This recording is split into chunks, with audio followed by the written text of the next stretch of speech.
The first thing you notice is the silence. It's not a peaceful silence. It's a heavy, thick silence. The kind that presses in on your ears. Just moments ago, the doctor was here. His voice was a low murmur, full of practiced, somber phrases that slid off you like rain. He has gone now, and the quiet he left behind is a physical thing. You are sitting in a brocade armchair by the window, but you don't remember choosing to sit. Your hands are folded in your lap, and they feel like they belong to someone else. Mate, she has gone. Your husband. The words don't form a thought so much as a dull, internal echo. Before you can even begin to understand what that means, the machinery of mourning grinds into motion. It's a quiet, efficient, and deeply impersonal machine, and you are merely the object it will now process. The door to the parlor creaks open. It's Mary, the head housemaid. She doesn't look at you. In fact, her eyes are fixed on a point just above your head, as if looking you in the eye would be a terrible breach of some new, unspoken rule. She moves with a soft, determined tread to the grand mantelpiece clock, its steady ticking suddenly sounding like a cannon in the oppressive quiet. She opens the glass vase and, with a gentle finger, pushes the pendulum until it stills. Then she moves the long, elegant minute hand until it aligns with the hour hand, setting it to the exact time of death. Time, in this house, has officially stopped. You watch this, a spectator in your own home. It feels like a play, and you've forgotten your lines. Next, another servant enters, a young girl named Eliza, her arms laden with white linen sheets. Two. Avoid your gaze, her focus entirely on her task. She moves to the large, gilt-framed mirror hanging over the fireplace, with practiced folds. She drapes the sheet over it, obscuring its reflective surface completely. She moves to the smaller mirrors, the silver trays, even the polished surface of a rosewood table, covering anything that might cast a reflection. Your house is being blinded. The reason, you've heard whispered, is a potent mix of superstition and faith. They say a soul, newly departed, is confused and can become trapped in the reflective surface of a mirror, unable to find its way to the afterlife. Others believe that if you see your own reflection in a house of the dead, death might just snatch you away to join the departed.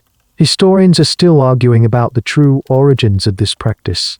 Was it a genuine, deep-seated spiritual fear of a soul's entrapment, or did it perhaps begin as a more symbolic gesture, a way to show that vanity and earthly appearances must be set aside in a time of grief?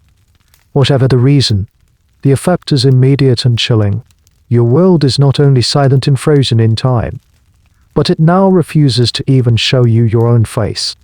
You are becoming a ghost in your own life. You look around the muffled, draped room, and a cold realization begins to dawn. This is not about your grief. Not really.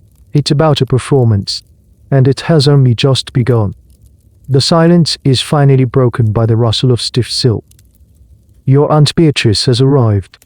She is a formidable woman, built like a galleon under full sail, all heavy brocade and unshakable certainty.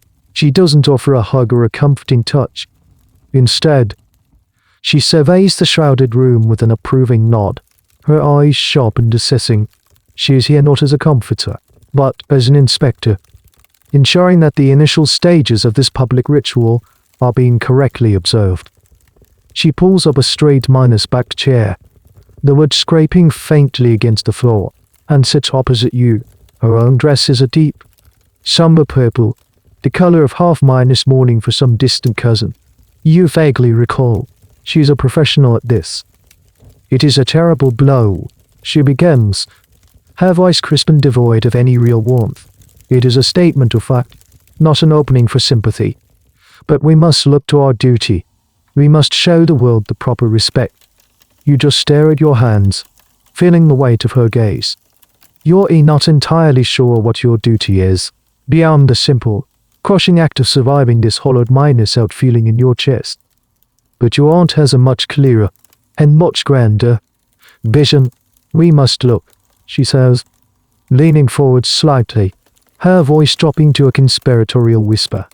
To the Queen. And there it is, the shadow that looms over every deathbed, every funeral, every new widow in the Empire, Queen Victoria. It has been years since her beloved Prince Albert died. But for her, the grief is a permanent state of being. Her sorrow is not a quiet, private affair. It is a public institution. Your aunt speaks of her as a saint, a paragon of wifely devotion. How she abandoned the vibrant colors she once loved. How she built monument after monument. How she plunged the entire royal court into a state of perpetual gloom that has trickled down through every layer of society until it has landed right here, in your silent, sheet-minus draped parlor. You realize with a startling, almost comical clarity that your own personal tragedy is now required to be a tribute act. You are not simply allowed to be sad. You must be sad in the style of the Queen. It is the latest trend, and it is a trend of performative, unending sorrow. Your aunt mentions, with a tone of reverence, that Her Majesty still has Prince Albert's clothes laid out for him every single evening. His shaving water is still brought to his room. Hot water. Every day. For a ghost. This isn't just grief. It's a meticulously maintained tableau. A daily ritual to keep the losses fresh and dry as the day it happened. This is the standard you are now expected to emulate. Not the grief of a normal person, which ebbs and flows and eventually, hopefully, softens. No, you are to model yourself on a woman whose grief has become the central pillar of her identity. Historians will later debate this very phenomenon. Did Victoria's profound public mourning create a culture of shared understanding and catharsis for a nation? Or did it impose a tyrannical and psychologically damaging template for grief, forcing countless women to suppress any natural impulse toward healing? As you sit there, under your aunt's watchful eye, you feel quite certain it's the latter. You feel trapped not only by your own loss, but by the enormous, suffocating weight of the Queen's. Your sadness has to be packaged and presented in a way that is recognizable, respectable, and above all, royal minus approved.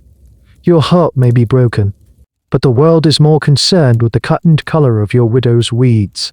And, as your aunt is now making abundantly clear, the first order of business is the fabric. Your aunt doesn't wait for you to process this royal mandate. She rises, her mission clear. We must begin at once. There is no time to waste. She marches towards your bedroom, and you follow, a strange sense of detachment making your own footsteps feel distant and light. She flings open the doors to your wardrobe, a space that was, until this morning, a source of quiet pleasure. Inside hangs the life you used to lead, a gown of deep sapphire velvet, a day dress in a cheerful buttercup yellow, a silk blouse the color of a robin's egg. They seem almost offensively vibrant now, like a loud party happening next to a library. And Beatrice makes a noise that is somewhere between a sigh and a scoff. All of this, she says, with a sweeping gesture of her hand, must go, packed away, or given to the maids. It is unseemly. You watch as she begins to pull them from their hangers, her movements efficient and merciless. The soft silks and crisp cottons pile up on the bed, a vibrant funeral pyre for the woman you were yesterday. Each dress holds a memory, a dance, a walk in the park, a dinner party, and each memory is now being methodically packed away into a large wooden trunk, banished from sight. Your identity is being systematically erased. In its place comes the black. Boxes have already arrived, as if summoned by the death itself. They are filled with garments that seem to suck the very light from the room. There are no patterns, no embellishments, no light. It is a uniform. The centerpiece of this new wardrobe is a fabric you have seen on other widows but have never touched. It is called crape. And, as your aunt pulls out the first bodice, you understand that this material is not merely a fabric. It is an instrument of misery. It is made of silk, but it is being treated and crimped in a way that gives it a harsh, pebbly texture. It is completely matte, absorbing all light and reflecting none. When you are forced to touch it, It feels scratchy and stiff against your skin, like a low-grade saccharine. It smells faintly of chemicals from the dyeing process. Your aunt explains that your entire outer wardrobe for the first year and a day must be covered in this stuff. Your dress, your bonnet, your mantle. You are to be a walking silhouette of dull, lifeless black. And here's a wonderfully bizarre, almost cruel, little detail about this fabric.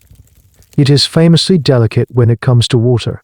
A single drop of rain, or even, heaven forbid, an actual teardrop, could ruin the crimped texture, leaving a permanent, shiny stain. A widow caught in a drizzle would not just get wet. Her costume of grief would be visibly marred, spotted with little failures of texture. It's as if even the sky, weeping in sympathy, was a breach of etiquette. And a more sinister secret, one that people don't speak of aloud, is that the black dyes used in these immense quantities were often unstable and could contain traces of arsenic. Your clothes, the very symbol of your sorrow, could be slowly poisoning you, the dye rubbing off on your skin in the heat, causing rashes and sores. Your grief is now a physical, potentially toxic, burden. Historians still debate the true engine behind this suffocating tradition. Was it a pure, albeit extreme, expression of societal respect for the dead? Or was it something far more cynical? The crape industry, dominated by firms like Courtaulds, was immensely profitable by creating a rigid, non-negotiable dress code for half the population. Because women were the primary mourners, they had manufactured a captive market. A woman had no choice. She had to buy the crape. It was a brilliant business model, really, built entirely on loss and social pressure. You are not just mourning a husband. You are now a consumer in the booming economy of death, as the maid helps you dress in the heavy, scratchy, suffocating layers. You feel the weight of it all. It's not just the fabric. It's the weight of the queen's sorrow, your aunt's expectations, and a whole industry's profits. You are being buried alive in black cloth. Just when you think the scratchy, soul-crushing weight of the crape dress is the worst of it, your aunt produces the final piece of the ensemble. The bonnet. It's a severe, rigid structure of black straw and silk, but it's the appendage attached to it that makes your breath catch. The weeping veil. It's not the delicate, translucent wisp of black netting you might imagine. This is a thick, opaque sheet of the same stiff, unforgiving crape as your dress. It's long, designed to fall well below your waist at the front. A complete curtain of black. It is time, Aunt Beatrice says, her voice leaving no room for argument. She places the bonnet on your head, tying the black silk ribbons firmly under your chin. Then, she takes the heavy veil and, with a final, decisive gesture, flips it down over your face. And the world disappears. One moment, you were in your familiar bedroom, with its floral wallpaper and the faint scent of lavender. The next, you are in a suffocating, murky twilight. The light from the window is reduced to a dim, grey haze. The vibrant colors of the discarded dresses on the bed are now just indistinct. Dark lumps. You can see shapes, but they have no edges, no definition. It's like looking at the world through a thick layer of soot. You take a breath, and the stiff fabric is so close to your face that you inhale the dusty, chemical scent of the dye. It feels claustrophobic, like a bag has been placed over your head. You walk tentatively towards the window, your hands held out in front of you as if you're blind. You look out onto the garden. You know the roses are blooming. You saw them this morning. But no, you can't see them. You can make out the dark green smudges of the bushes and, if you concentrate, you can discern vague reddish blurs where the flowers should be. The world you knew just a few feet away is now a blurry, impressionistic nightmare. You are a prisoner in a portable cell of your own making. This veil is your constant companion for the first year. It is a sensory deprivation tool. It muffles sound, blurs vision, and isolates you from all human connection. You cannot make eye contact with anyone. You cannot offer a reassuring smile or receive one. You are no longer a person in the world. You are a walking symbol of death, a mobile tombstone. And here is a peculiar and rather grim little fact about your new accessory. It was astonishingly dangerous. The crape was so heavily dyed and treated that not only were the fumes potentially toxic to breathe in such close quarters, but the fabric was also incredibly flammable. Countless stories circulated in whispers of widows who, leaning too close to a candle or a gas lamp, had their veils and their faces go up in a terrifying flash of flame. Your uniform of sorrow could, at any moment, become your funeral shroud. It's this aspect that historians still puzzle over. Was the veil truly for the widow's benefit? A way to shield her raw grief from the prying eyes of the public, to allow her to weep in private, even when in the street? Or was it, in fact, a tool for society, a way to render the widow invisible and asexual, to remove her from the public sphere and the marriage market, by hiding your face? The veil desexualized you, turning you from a woman into a neutered object of pity. It prevented you from seeing. But more importantly, it prevented you from being seen. As you stand there, looking out at the blurry ghost of your garden, you feel the profound truth of it. This isn't a shield. It's a cage. It's designed to make you look inward, to force you into a constant state of introspection and misery, because there is simply nothing else left to see. You turn away from the window and the blurry ghost of a garden. Your own house has become a foreign landscape, and you must now learn to navigate it. You walk out of the bedroom and into the hallway, your hand trailing along the wall for guidance. The thick veil makes everything a low-minus contrast, shadowy dream. Ahead of you, the large, pale-shaped looms, a floating rectangle of grey against the darker grey of the wallpaper. It is, you know, the hallway mirror, the one where you would always check your hat before leaving the house. Now it is a blank, featureless void, draped in a white sheet. As you move through the rooms, it's the same story. Every surface that could once show you your face has been neutralized. The grand mirror in the parlor is a white spectre. The silver teapot on the sideboard has been put away in a chest. Even the polished back of a silver hairbrush on your dressing table has been turned over, its face to the wood. You are moving through a world that refuses to acknowledge you. You catch no fleeting glimpse of yourself passing by, no quick confirmation that you are, in fact, still here. It's a profoundly disorienting feeling. You are being erased, systematically, from your own home. You understand the main reason, the one everyone whispers about. It's to protect your husband's spirit, a newly departed soul. They say, is easily confused. It might see its own reflection and not understand that it no longer has a physical body. Becoming trapped between worlds, endlessly tethered to the house by a trick of the light. The sheets are a kindness, a spiritual courtesy to help his soul on its journey. But as you pass another shrouded-looking minus glass, you recall a far stranger, more unsettling belief. Some people believe that a mirror in the room with the deceased could capture the last image it reflected. The image of the body would be permanently fixed within the glass, a ghostly photograph waiting for the next person who looked in to see it staring back. It's a chilling thought, turning every mirror into a potential trap, not for his soul, but for an image. And this is where the historians are still having a quiet debate. Was this whole elaborate ritual of covering mirrors truly born from these ancient, deep-seated superstitions about wandering souls and captured images? Was it a genuine act of folk magic, carried into the modern, gaslit world of the cities? Or was it something more practical, more psychologically astute, dressed up in the language of the supernatural? Some argue that the practice had a much more human centered purpose. It was to protect you. It was to prevent you, in a moment of unguarded thought, from catching sight of your own reflection, your face ravaged by grief, your form draped in the alien black of mourning. It was a gentle, if theatrical, way of shielding you from the shock of your own sorrow. You can almost appreciate the logic in that. It is a kindness.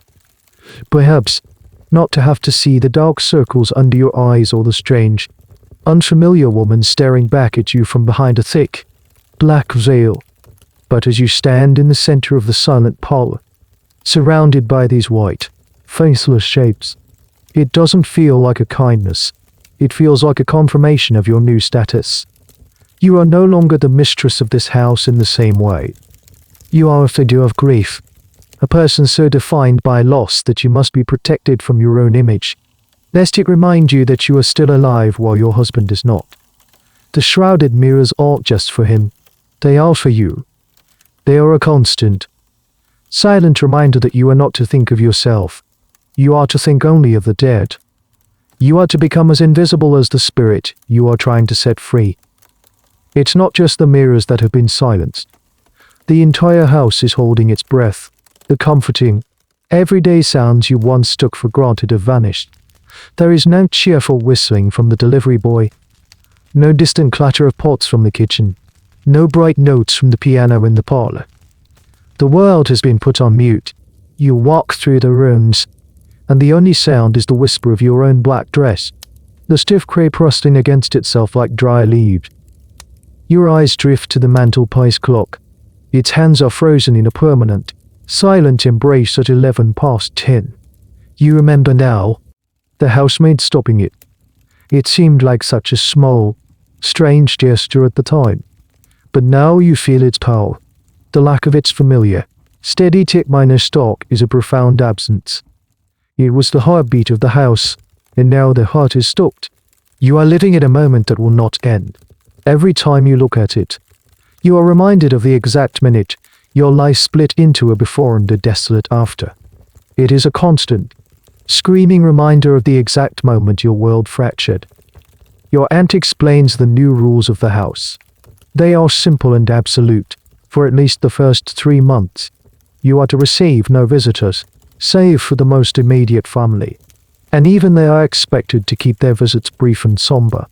You are not to leave the house, except for the unavoidable necessity of attending church.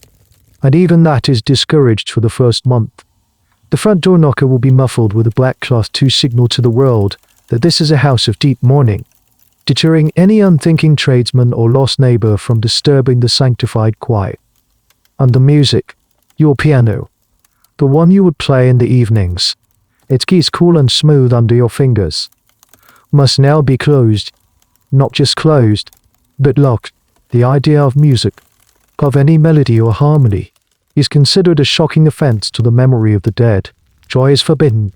Any expression of life continuing in its normal, pleasant rhythms is an insult. And here's a wonderfully peculiar little detail from the more extreme end of the spectrum. In some households, even the pet canary would be removed. Its cheerful song deemed too much of a joyful intrusion into the carefully curated atmosphere of gloom. You are being placed in solitary confinement. The justification, of course, is that you are too fragile, too overcome with grief to possibly face the demands of the social world. It is presented as a kindness, a protective cocoon woven for you by society. But as the days turn into a week, and the week turns into a month, the silence begins to feel less like a comfort and more like a punishment. The quiet doesn't give you space to grieve. It forces your grief to expand to fill every available corner of your mind. There are no distractions, no moments of shared laughter to offer a brief respite, no new sights or sounds to remind you that the world is still turning. And this is a subject of endless fascination for historians. Was this enforced solitude truly a compassionate quarantine, designed to shield a vulnerable woman from the world until she was ready to face it again? Or was it a form of social control, a way to keep a newly independent woman, with her own property and a new, ambiguous status, under lock and key until the rawness of the situation had passed? Was it to protect her feelings, or to protect society from the awkwardness and potential disruption of a woman unmoored from her husband? As you stand in the dead quiet of your parlor, the silence pressing in on you, you can't help but feel it's the latter. This isn't a sanctuary, it's a cage, a silent, timeless cage where the only thing you are allowed to do is grieve, on schedule, and without making a sound. Days pass in the silent, timeless house. Your life has shrunk to the space between four walls. a monotonous routine of quiet meals and long hours spent staring at the blurry world outside your veil. You catch yourself performing small, abstinence gestures from your old life. Your hand might drift to your earlobe, expecting to find the cool swing of a pearl earring, or to your collar, where a favorite cameo brooch used to sit. They are phantom limbs of a former self. All your jewelry, with its bright gold and winking gems, has been locked away in a safe, deemed too celebratory, too alive. Your aunt, of course, notices this. She misses nothing. One afternoon, as you sit in the parlor, she places a small, dark box on the table beside you. It is covered not in velvet, but in a plain, black paper that feels rough to the touch. There is no gleam to it, no hint of the treasure it might contain. It is a box designed to be as somber as its contents. You cannot go about entirely unadorned, she states, as if it were a matter of public decency. It would not be proper, but it must be correct. You open the box. Inside, nestled on a bed of black cotton, is a set of jewelry unlike anything you have ever worn. There is a necklace of carved beads, a matching pair of earrings, and a severe minus-looking brooch. But they are not made of onyx or any polished stone you can name. The material is a deep, flat, impossible black. It drinks the dim light of the room and gives nothing back. It is like holding solid pieces of night in your hand. This, your aunt explains, is jet. You pick up the necklace. The first thing that surprises you is its weight. It is incredibly light, almost as if it were made of wood. The second is its temperature, unlike stone or glass, which would feel cold against your skin. The jet feels strangely warm, almost organic, and that's because it is. Jet isn't a mineral, it's a fossil. The compressed and petrified remains of an ancient tree, a relative of the modern monkey puzzle tree that grew millions of years ago. Most of the finest jet in the world comes from a single, small stretch of coastline in England, near a town called Whitby, and since the Queen, in her infinite and fashionable sorrow, had declared it the only suitable material for mourning, the workshops of Whitby had become a bustling, miniature industry of grief. This substance has a strange, almost magical quality. Your aunt, eager to demonstrate its superiority over the cheap imitations flooding the market, shows you a little trick. She takes the brooch and rubs it briskly against the wall of her sleeve. Then she holds it over a tiny scrap of paper on the table. The paper leaps up and clings to the jet. It has an electrostatic charge. This, she informs you, is one way to tell true Whitby jet from its common counterfeit, vulcanity. A hardened rubber that was often passed off as the real thing. An even more definitive, if riskier, test involved a hot needle, pressed to an inconspicuous spot. A hot pin would make real jet smell of burning coal. On vulcanity, it would release the foul, sulphurous stench of burning rubber. It's a bizarre piece of domestic science, a secret knowledge shared among women who had to ensure their sadness was properly and authentically accessorized. And this is where historians find a fascinating point of debate. Was the universal adoption of this dark, fossilized wood a purely aesthetic choice, a society genuinely finding solace and appropriateness in its somber, light-minus-absorbing qualities? Or was it one of the 19th century's greatest marketing triumphs, the craftsmen of Whitby, blessed with a royal endorsement, skillfully promoted their local product as the only respectable choice, turning a geological quirk into a national necessity? Was this about reverence for the dead, or about cornering the market on sorrow? You clasp the necklace. The warm, white beads settle against your skin. It doesn't feel like an adornment. It feels like another part of the uniform, a final touch that completes your transformation. You are now dressed in death from head to toe. Your clothes are the color of the grave, and your jewels are made from the remnants of a long-minus-dead world. The weight of the jet necklace is a constant, warm presence on your skin. It is a strange comfort, a tangible anchor in the sea of silent, formless days. You spend most of your time in the parlor, a book lying open but unread in your lap, your eyes fixed on nothing. It is during one of these long, empty afternoons that your Aunt Beatrice introduces yet another accessory to your grief. She places it on the small table beside your chair. Its delicacy is stark contrast to the heavy, oppressive mood of the room. It is a small glass bottle, no longer than your little finger. It is exquisitely made. The glass is thin and iridescent, catching the dim afternoon light and refracting it into faint rainbows. It has a long, slender body and a flared rim, stoppered with a tiny, intricate cap of tarnished silver. It is a thing of beauty, but its intended purpose is almost grotesque. "Alo cry motori," your aunt announces, her voice slow. "A termines catcher." "You are," she explains, "to keep it with you, and in your moments of deepest sorrow. You are to hold the delicate trim to the corner of your eye and capture the tears that fall. Your grief is not to be wasted, it seems. It is to be collected, bottled, and preserved. It is another piece of evidence, another exhibit in the public trial of your sorrow. The idea is so strange, so intimate and yet so performative, that you can only stare at the beautiful, cruel little object. Your grief now has a vessel, a tiny glass prison. You've heard of this practice, of course. It's a romantic, poetic notion that has been in the air for some time. There is even a curious belief attached to it, a piece of folklore that turns this act of mourning into a kind of macabre hourglass. They say that once the bottle is filled and sealed, the official period of mourning is not over until every last tear inside has evaporated.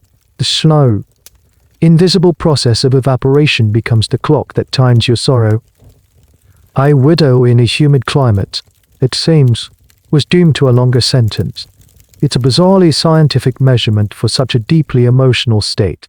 You imagine women across the country, peering at their little bottles, holding them up to the light, trying to gauge if their grief has diminished enough to satisfy the laws of physics and, by extension, society.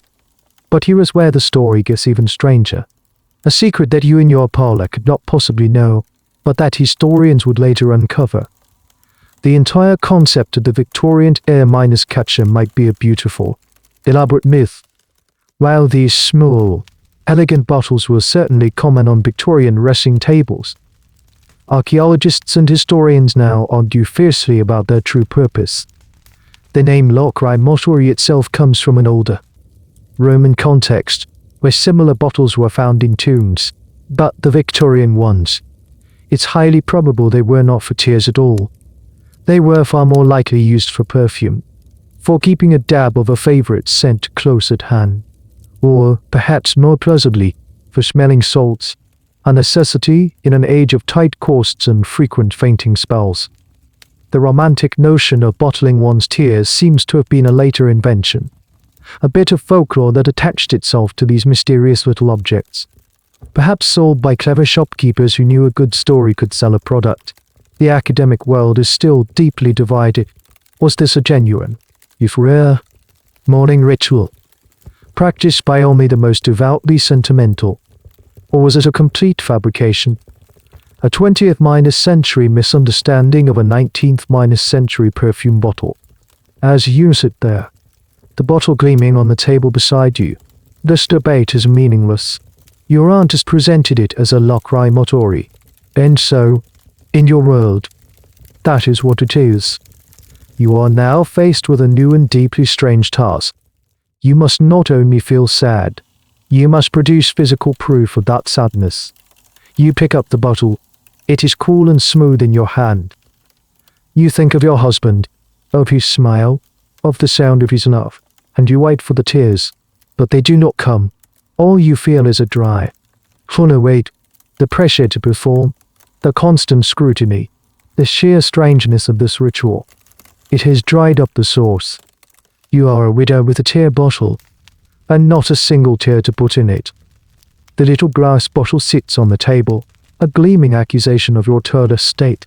Your isolation, once a protective cocoon, has become a vacuum. You have no one to talk to, nothing to do, and a silence that is so profound it seems to have a sound of its own, a low, incessant hum. The only connection to the world outside these shrouded walls is the post. It arrives with a soft thud on the floor of the vestibule, a sound that has become the single most significant event of your day. Most of what arrives are letters of condolence. They are written in a careful, lipping script, full of standardized phrases about a better place and a great loss. They are kind, you suppose, but they feel like they were written from a template, just as your life now seems to be following one. Your aunt insists that these letters must be answered. It is a duty. To fail to acknowledge a message of sympathy would be a grave social offense, a sign that your grief has made you feral, forgetful of your obligations.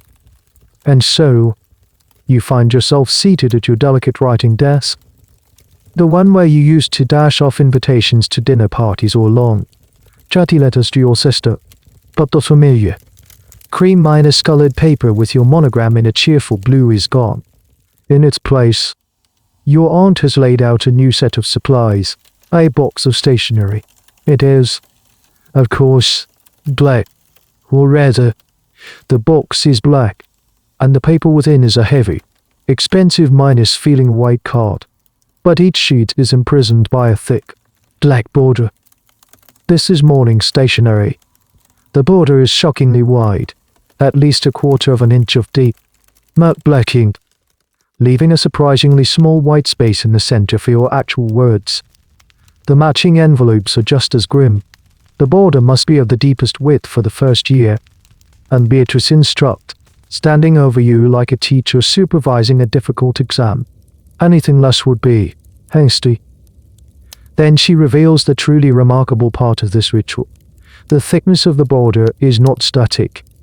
It is a calendar of your sorrow, made visible on paper. After a year, you are permitted to use stationery with a slightly thinner border. 6 months after that, thinner still, the black edges will slowly, incrementally, recede from your correspondence. A visual signal to all your recipients of precisely where you are in the socially acceptable timeline of grief. A letter from you is not just a letter. It's a status update on your sadness. To use a border that is too thin for your particular stage of mourning would be a scandal, a topic of whispered gossip over tea. It would suggest you are not grieving properly, that you are, perhaps, a little too eager to move on. Even the wax you must use to seal the letters has changed. The cheerful red wafers are gone, replaced with sticks of black sealing wax, which you must melt over a candle and stamp with a seal, now stripped of any frivolous family crest, leaving only a plain initial.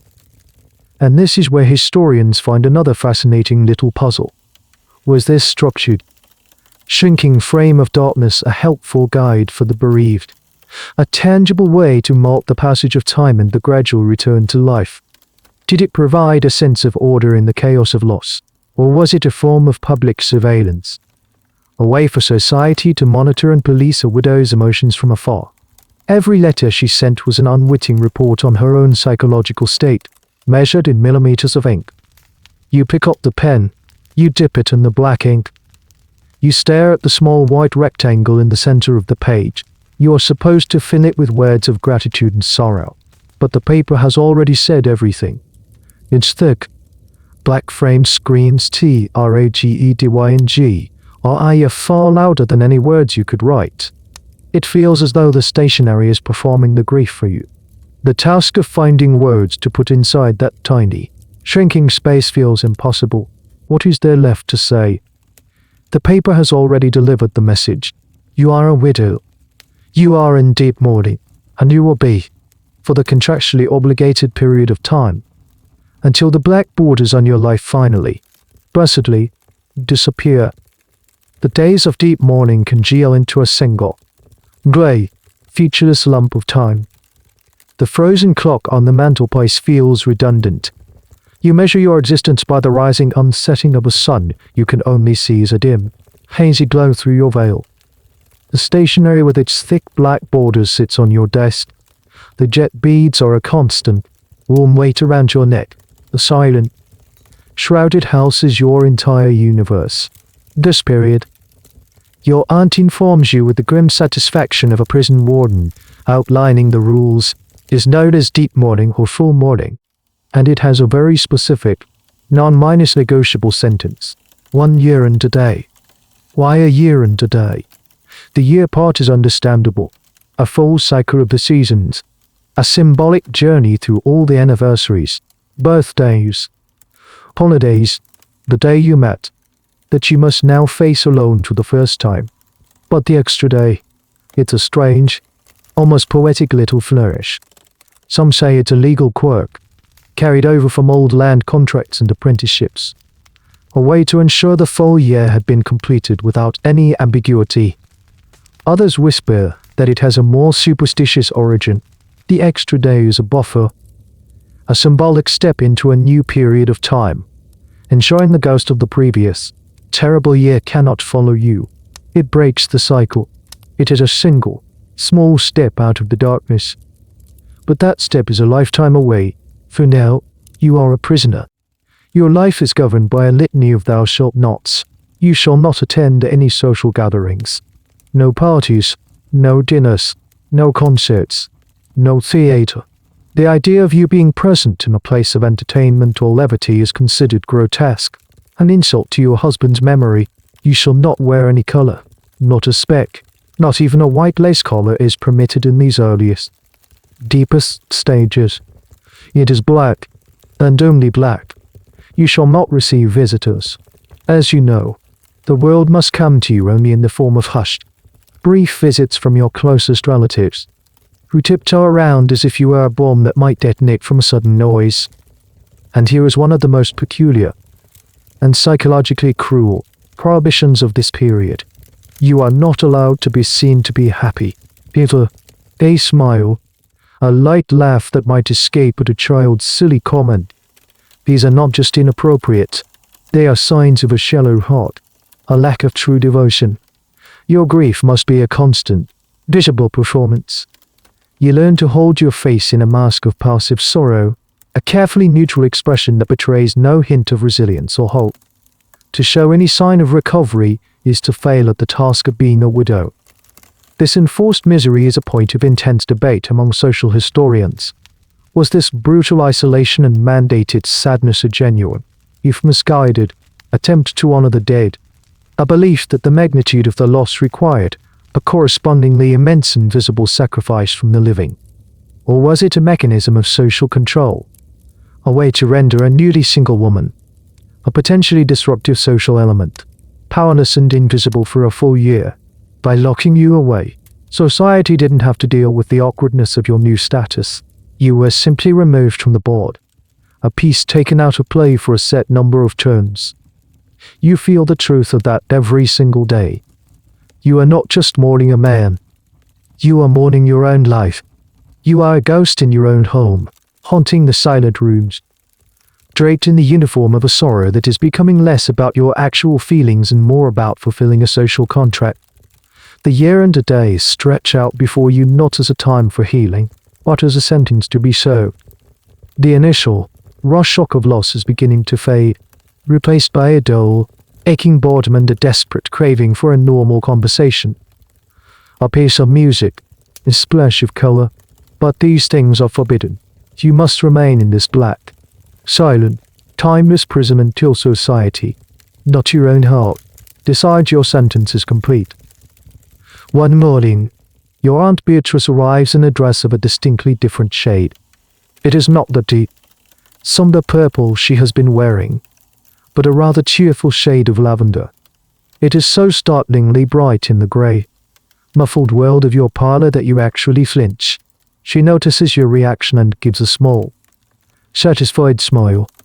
"My 6 weeks are concluded," she announces, as if she has just completed a particularly arduous journey. For Cousin Elspeth, third cousin, twice removed, on my mother's side. And just like that, you are introduced to a new and baffling chapter in the rule book of grief, the hierarchy. You had assumed, in your own bubble of misery, that all grief was treated with the same level of suffocating intensity. You are wrong. It turns out there is a meticulously detailed, unwritten league table of sorrow. and the duration and severity of your mourning period depend entirely on your position on it. You, as a widow mourning a husband, are at the very top. You are the reigning champion of bereavement. Everyone else's grief is a lesser, more manageable affair. Your aunt, who is the self-appointed referee of this morbid competition, explains the rankings. Mourning for a parent, she tells you, typically lasts for about a year. But it is a less severe year than yours. There is less crape involved. The period of strict seclusion is shorter. And the transition to lighter colors happens much more quickly. For a sibling, it's shorter still, perhaps 6 months. For grandparents, about the same, as you go further out into the branches of the family tree. Aunts, uncles, cousins. The prescribed time shrinks dramatically. Your aunt's 6 weeks for a third cousin is standard. For a very distant relative, a few weeks of wearing black ribbons or a simple black dress might suffice. The logic is brutal and sentimental. The importance of the deceased is measured by their proximity to the head of the household, and the death of the head of the household, your husband, is the event that requires the most elaborate, prolonged, and punishing performance of all. There's a particularly chilling detail when it comes to children. While the emotional devastation of losing a child was, of course, immense, the official mourning period for a child was often shorter than for a husband. It's a shocking calculus to your modern sensibilities, but it speaks volumes about a society where the continuation of a family line and the stability provided by a male learner were seen as structurally more significant than the life of a single child. And this obsession with rank and status extended even to the staff. A truly bizarre and niche rule of etiquette dictated that when the master of the house died, the family was expected to provide the servants with mourning clothes, not the expensive crape you are forced to wear, of course, but functional black dresses for the maids and black armbands for the footmen. The entire household, from top to bottom, had to present a united front of sorrow to the world. Your grief was not your own. It was the official policy of the house. This is where historians still argue. Was this intricate hierarchy of grief a practical system rooted in social and economic reality? The death of a husband was a financial and social cataclysm for a woman. The long mourning period, some argue, was a necessary buffer. A time to sort out labyrinthine inheritance laws and adjust to a new, precarious existence. The death of a distant cousin had no such impact, so the mourning was proportionally smaller. Or was it, as others contend, a pure and simple expression of a patriarchal society?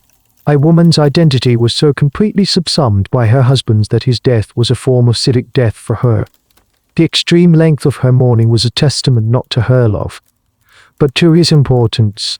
Her grief was the final, and greatest, testament to his status. You listen to your aunt detail these rules, and you feel a strange sense of detachment. Your personal, rarely, formless grief has been placed on a chart, measured, and dragged. It is the most important grief, the most demanding grief, the one that comes with the most rules. It is, you realize, the only thing that now gives you status. You are no longer just a woman. You are a widow, a title that, for the next 2.5 years, will define you above all else. You stand by the window, a soilent, black minus-clad statue in your own home.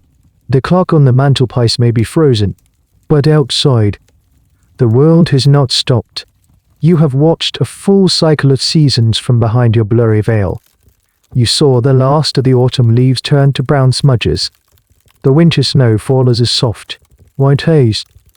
The spring blossoms appear as pale, indistinct clouds, and the summer roses bloom into the same vague reddish blurs you saw on that very first day. The earth has completed its long, slow lap around the sun, and one more day has passed for good measure. Your year and today is over. And Beatrice marks the occasion not with any words of comfort or acknowledgement of your endurance, but with an inspection. She arrives in the morning, her eyes scanning your crape minus covered form with a critical air. It is time, she announces. The same words she used when she lowered the veil over your face. This time, however, they do not signal the beginning of a confinement, but the end of its most brutal phase. You are escorted to your bedroom, where a maid is waiting. And then, a ritual of liberation begins. The heavy, stiff, scratchy crape dress is unbuttoned. As it is lifted over your head and taken away, you feel an immediate, almost shocking sense of physical relief. A weight you had grown so accustomed to that you had ceased to notice it is suddenly gone. For a year, you have been wearing a suit of armor made of solidified misery, and now it has been removed. The air touches your skin through your thin chemise, and it feels strange, almost illicit. The dress that replaces it is still black. There is no question of that. But it is a different black, a different world of fabric. It is made of a soft, simple raw, unadorned and plain. But it is soft. It does not scratch. It moves with your body instead of fighting it. This, your aunt explains, is the uniform of second mourning. This stage will last for 9 months. You are no longer in the depths, but you are still very much in the shadows. The most significant change is the absence of that dreadful crape, and here's a wonderfully specific detail of the textile hierarchy in its place. A popular choice for second mourning was a fabric called bombazine. It was a mixed material, typically with a silk warp and a worsted wool weft, which gave it a subdued, dull finish. It was respectable, somber, and, most importantly, it was not crape. It signaled a subtle but clear shift in your status. You were still grieving, but you were no longer a walking symbol of fresh, raw death. You were now a symbol of respectable, established sorrow. You are also permitted a few, infinitesimally small, concessions. The oppressive weeping veil, the one that turned the world into a foggy nightmare, can be lifted. You will still wear a veil when you go out, but it can be a lighter one, of gauze or netting, and it can be worn pinned back, away from your face. The world, after a year of being a blurry smudge, will snap back into sharp focus.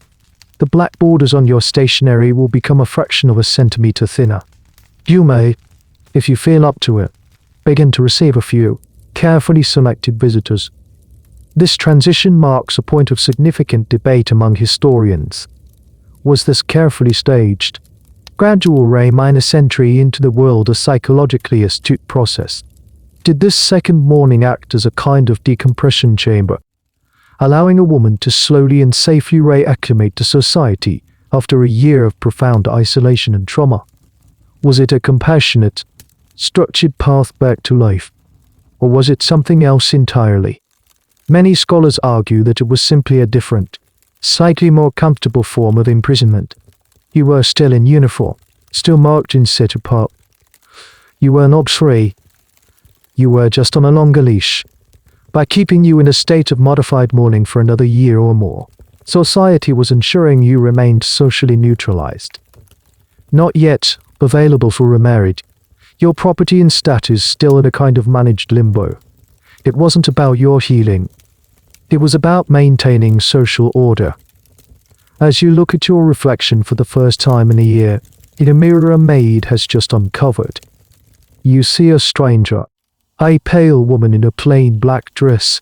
You are not the woman you were, but you are no longer the shrouded phantom of the past 12 months. You are something in between. You have been moved from solitary confinement into the general prison population. You are not free. But you can, at last, see the faces of the other prisoners. The 9 months of second mourning pass in a blur of black. The soft wool dress is a relief compared to the scratchy crape, but it is still a uniform. The black has ceased to be a statement of fresh grief. It has become a state of being. It is the color of your tea, the ink on your letters, the shadows in the corners of the room. It is the color of your life. The ability to see the world clearly without the thick weeping veil has been a blessing, but it's also a curse. You can now see, in sharp, unforgiving detail, all the life you are not a part of. You watch neighbors stroll by in vibrant blues and greens, and the colors seem impossibly loud. almost violent, to your monochrome minus adjusted eyes. Your period of slightly less intense imprisonment is drawing to a close. Aunt Beatrice, the grand conductor of your sorrow's symphony, arrives one afternoon. She herself is now in a tasteful -grey outfit, mourning some other, even more distant relative on the family tree's furthest twigs. She surveys your plain black dress, which has become a second skin, and gives a curt nod. 9 months have passed. It is time to enter mourning. Mourning. The term itself suggests a state of being cut into, half in shadow, perhaps in light. This next stage, she explains, will last for another 6 months. The rules are relaxing, but only just. The primary change is the one you have been secretly, desperately, craving, color. But not just any color. Oh no, that would be chaotic, unseemly. There is, of course, an approved palette. She has brought samples, small swatches of fabric that she lays out on the dark wood of the parlor table.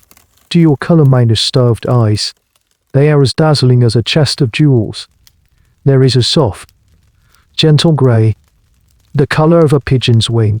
There is a deep, dusty violet, and there is a pale, ethereal shade, a grayish-purple, that she calls mauve. These are the colors you are now permitted to wear. Gray, lavender, violet, mauve, and white are now acceptable, usually in combination with black, a black dress with a white collar, a gray mantle with violet ribbons. It's like being given a new, very limited, box of crayons after a year of using only a charcoal stick. You reach out and touch the mauve swatch. The fabric is a soft silk, and the color seems to pulse with a life you had forgotten existed. And here's the wonderfully odd and modern secret behind this specific, somber color, mauve. The quintessential color of mourning was a recent, and entirely accidental, invention. Just a few decades earlier, a young chemist named William Henry Perkin was trying to synthesize quinine, the anti-malaria drug, from cold tar. His experiment was a complete failure. Instead of a cure for a tropical disease, he ended up with a beaker of black, sticky sludge. But when he was cleaning it out with alcohol, he noticed the sludge produced a brilliant, beautiful purple liquid. He had stumbled upon the world's first synthetic dye. It created a fashion frenzy, a mauve measles that swept the nation. And now, this color, born from a failed medical experiment and a symbol of cutting-edge modernity, has been co-opted into the ancient, rigid ritual of grieving. The color of a chemical accident is now the official shade of tentative hope. Historians are still in a quiet debate about the purpose of this carefully curated reintroduction of color. Was it a psychologically sensitive practice? A gentle way to ease a mind back into the full spectrum of life after the trauma of both loss and sensory deprivation? Was it a visual light at the end of the tunnel? Or was it, like everything else, a form of public signaling? By wearing mauve, a widow was effectively announcing to the world, my prescribed period of intense grief is nearing its end. I am preparing to enter society. It was a subtle advertisement of her changing status, a sign that she would, in another 6 months, be moving from the category of unapproachable grieving widow to, perhaps, eligible respectable widow. The maid brings in a new dress for you to try. It is made of a soft grey wool, but the collar and cuffs are a crisp, clean white, and there are small, discreet bows of lavender silk at the wrists. You put it on. It feels shockingly flamboyant. After so long in unrelenting black, the simple white collar feels as bright as a spotlight. You look in the mirror and see a woman you barely recognize. She is no longer a specter. She is a pale, water-colored version of a person. It feels like a betrayal of your husband's memory. And, at the very same time, it feels like taking your first breath after being held underwater. The grey dress with its lavender ribbons feels like a costume for a play you haven't rehearsed. For months, you have been confined to the house. But now, With the dawn of mourning comes a terrifying new privilege. You may go out, not to a party or the theater, of course, but you may take a walk in the park. You may visit a respectable shop. You are being released, on probation, back into the world. As you stand in the hallway, the maid brings you your new bonnet. It is a simple thing of grey silk, but attached to it is the accessory that matters most. The veil. It is not the thick, opaque curtain of crape that blinded you for a year. This one is made of a fine, black silk knitting, a delicate mesh that seems to weigh nothing. This is the veil of second and half mourning. You put on the bonnet, and for a moment, the black netting falls over your face. You can see through it. A slightly darker, more patterned version of the world, but you are no longer required to wear it down. With a hand that feels strangely hesitant, you reach up, take the bottom edge of the veil, and pin it back over the brim of the bonnet. Your face is naked to the air. It feels shockingly exposed. You open the front door and step outside. The sudden, shocking clarity of the world is a physical blow. For over a year, your vision has been artificially blurred. Your world a muted, impressionistic landscape. No, it is rendered in excruciatingly sharp detail. You can see the individual veins on a leaf on a bush across the street. You can see the scuff marks on a passing delivery boy's boot. The colors are so intense they almost hurt your eyes. The bright red of a geranium in a window box is a shout. The blue of the sky is a vast, overwhelming ocean. You have to stop for a moment. Your hand on the iron gate, and simply breathe. The sensory input is too much, a flood after a long drought. And here is a small, curious detail about your new, lighter veil. In its own way, it is just as much a signal as the heavy crape one was. While it grants you vision, it also offers a new, subtle language. The choice to wear it down might signal a day of particularly deep sadness. A desire for a little more privacy. To have it pinned back is a declaration that you are rejoining the world of the living.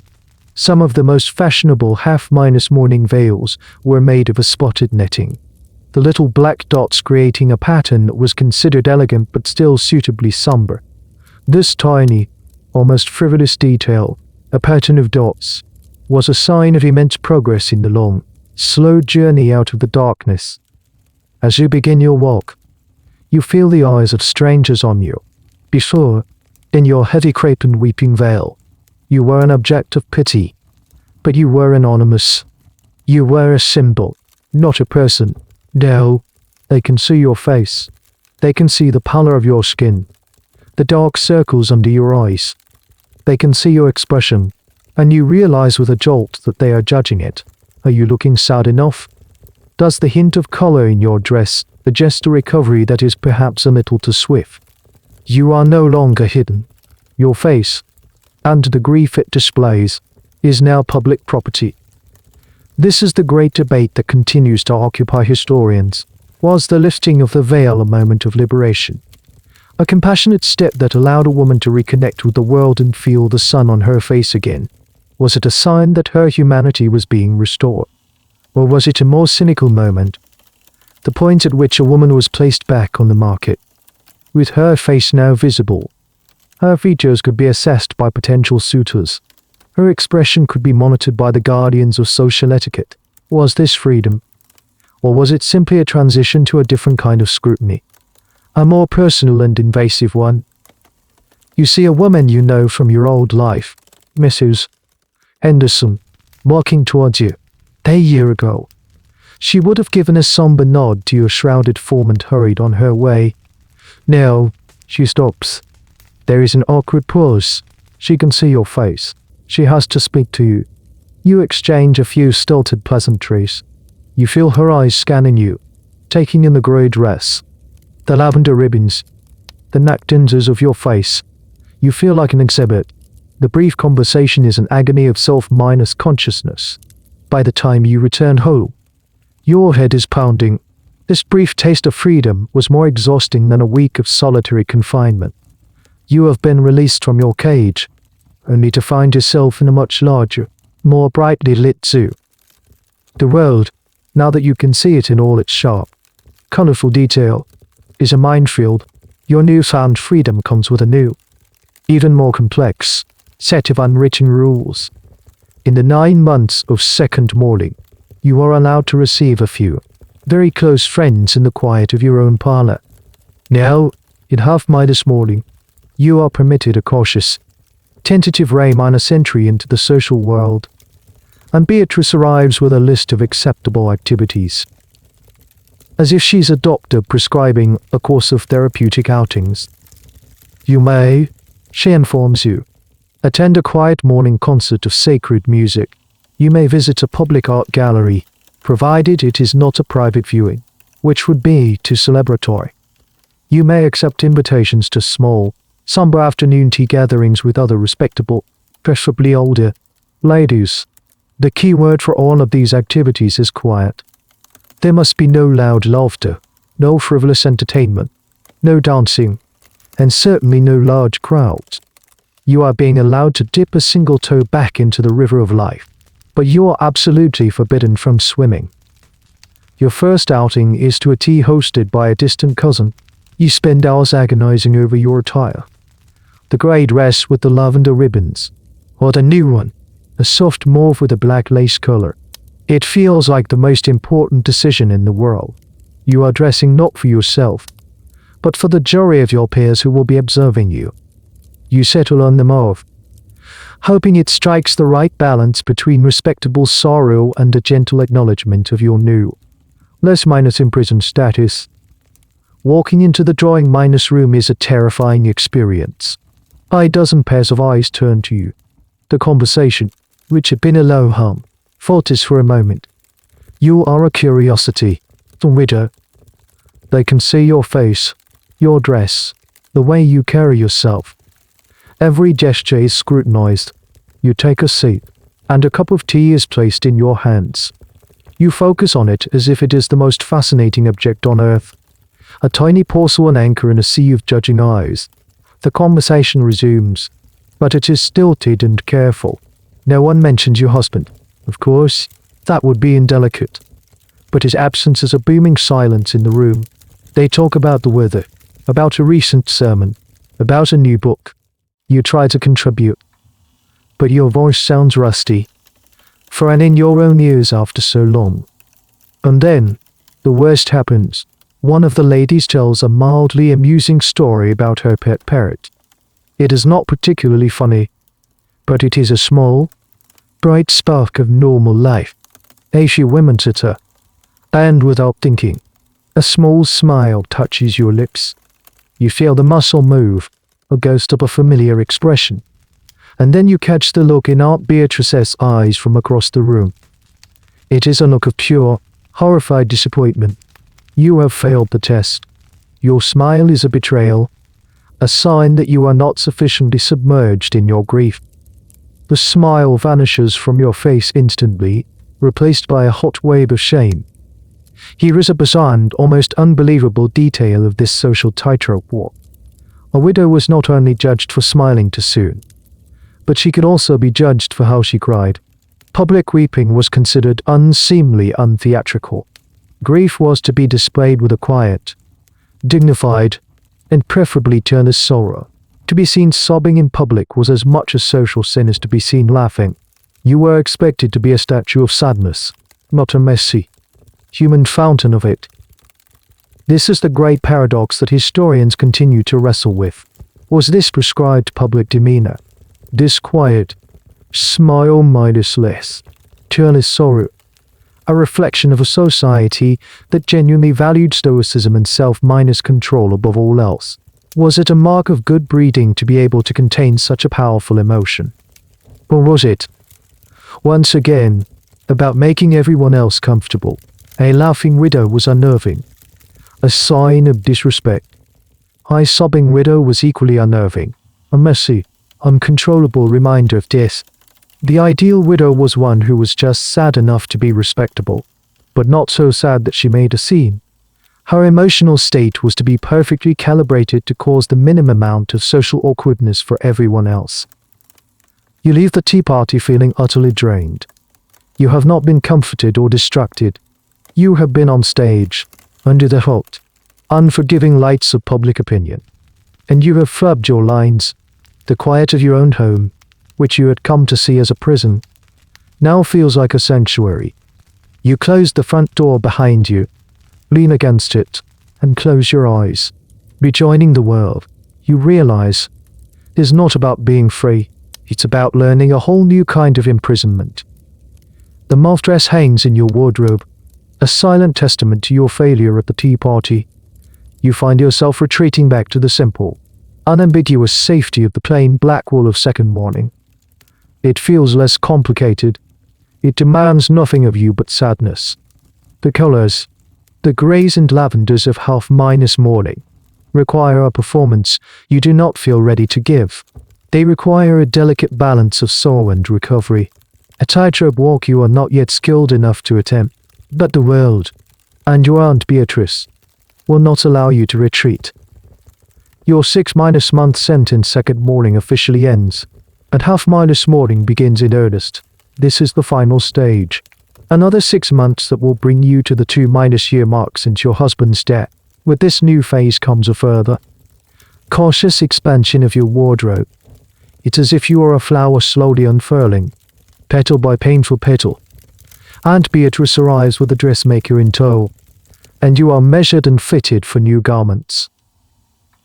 The colors are still muted, but the palette is widened. In addition to the grays, mauves, and lavenders, you are now permitted very dark, somber shades of other colors, a deep forest green that is almost black, a rich eggplant purple, a dark slate blue. The fabrics, too, are allowed a little more life. A touch of silk is now permissible, a bit of satin rim on a cuff or collar. The unrelenting dullness of the past 2 years is beginning to be polished away, revealing the faintest, most tentative gleam. And with the new dresses comes a new allowance for adornment. The jet, that fossilized wood that has been your only companion, can now be supplemented, but not with the bright, cheerful gold and glittering diamonds of your married life. Those are still locked away, too full of life, too celebratory. Instead, your aunt presents you with a string of pearls. They are luminous and cool, glowing with a soft, internal light against the dark fabric of your dress, and she explains the morbid, poetic logic behind them. Pearls, she says, are the only gem, other than jet, suitable for a woman in mourning because they look like tears. They are solidified droplets of sorrow, a beautiful, wearable symbol of your past weeping. You clasp the necklace, each cool, smooth sphere against your skin is a reminder that even your slow return to beauty must be framed in the language of sadness. This careful, stage-managed emergence is what historians find so endlessly fascinating. Was this 6-month period of mourning a genuinely benevolent social invention? A kind of finishing school for grief that prepared a woman for her return to the world? Did this slow reintroduction of color, texture, and social life prevent the psychological shock of a sudden century? Or was it, as many modern scholars now argue, something far more pragmatic and less compassionate? Was mourning essentially a public announcement, a carefully coded signal to society, and particularly to eligible bachelors and their matchmaking mothers, that this woman and her property would soon be back on the market? Was it less about her healing and more about her availability? The widow in her mauve and pearls was a woman in transition, her status subtly changing from a figure of untouchable grief to a potential asset in the great social and economic game of marriage. You feel this unspoken truth keenly. You are no longer just a symbol of death. You are becoming a symbol of potential. When you walk in the park now, in your dark green silk trimmed dress and your necklace of tears, the glances you receive from men are different. They are no longer just looks of pity. There is a new curiosity, an assessment. You are being weighed and measured, just as you were by the dressmaker. This newfound freedom of mourning is not freedom at all. It is the freedom to be judged on a whole new set of criteria. You have graduated from being an object of sorrow to an object of speculation, and as you sit in your parlor, the pale gleam of the pearls cool against your throat. You are not sure which is worse. The pearls feel cool against your skin, a constant, strange reminder of your slow, managed return to the world. One day, you notice a small tear in the seam of one of your black kid leather gloves. It is a tiny, insignificant flaw, but in the highly regulated world you inhabit, it is a glaring error, and Beatrice sees it instantly, her eyes like a hawk's. Unacceptable, she declares. A lady's grief must never look shabby. We will go to the city tomorrow. To a proper establishment. The idea of going into the heart of the bustling city is daunting. But the destination she names is even more so. You are not going to your old, familiar dressmaker. You are going to a place you have only ever heard of in hushed, somber tones. You are going to a mourning warehouse. These are not shops. They are institutions. Palaces of sorrow built on an industrial scale. As your carriage pulls up outside a grand building with the words "The London General Mourning Warehouse" carved into the stone facade, you feel a chill. The building is enormous, several stories high, with large plate-glass windows, but unlike the other shops on the street, which are filled with colorful displays of silks and ribbons, these windows are models of tasteful gloom. They feature a few solitary mannequins draped in the latest fashions of grief, posed against black velvet backdrops. It looks like a museum dedicated to sadness. The moment you step inside, you are struck by the sheer, overwhelming scale of it all. The interior is vast, a cathedral of commerce, and everything, absolutely everything, is a shade of black, grey, or purple. There are aisles of dresses, stacks of bonnets, counters displaying fans, parasols, and handkerchiefs, all in the prescribed colors. It is a department store where the only department is death. The air is quiet. The assistants move with a soft, funereal tread, and their voices are low and respectful. It is the most efficient, well-minus organized, and deeply depressing place you have ever been. You see other women moving through the aisles, ghosts in their own stories. There is a young woman, her face red and swollen, being fitted for her first heavy crepe dress, her mother standing by, ticking items off a list.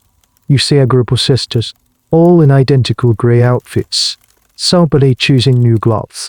You realize you are not alone in this performance. You are part of a vast, silent army of women, all dressed in the uniform prescribed by this very industry. And here is the bizarre, almost miraculous, feat of these establishments. They offered a service of astonishing speed. A family plunged into sudden mourning could send a messenger with a lady's measurements, and within 24 hours, a complete, ready minus wear mourning wardrobe, from the dress and mantle down to the jet bruchined black minus bordered stationery, could be delivered to their door. Grief was available for next minus day delivery. It was a marvel of logistics, turning a personal tragedy into a seamless commercial transaction. This is the point where historians are locked in a spirited debate. Did these massive mourning warehouses simply arise to meet a pre-minus existing, deeply felt social need for a strict mourning code? Were they just providing a convenient service for a populace that already believed in these rituals? Or did they, through their aggressive marketing, their catalogs, their fashion plates showing the latest styles in mourning wear, actually help to create and enforce the very rules from which they so handsomely profited? Did they turn grief into a fashion statement, a form of competitive consumerism? Was your aunt's insistence on a proper establishment a sign of her respect for the dead, or a sign that she was a savvy consumer of the Peter Robinson's or Jay's brand of sorrow? An assistant, a woman in a severe black dress with a crisp white collar, approaches you. "How may I help you, madame?" she asks, her voice a perfect blend of sympathy and efficiency. You explain the need for new gloves. She nods, and with the expertise of a specialist, she doesn't just find your size. she asks. And for which stage of mourning? Madame, she explains that stitching on the back of the glove, the number of buttons, the dullness of the finish, all of it must be correct for your precise point in the 2 minus and minus and minus half minus year cycle. You are not just buying a product, you are buying conformity. You are buying your ticket back into respectable society, one correctly stitched glove at a time. And as you stand there, in the quiet, humming heart of this great machine of sorrow, you realize that your grief is not just your own.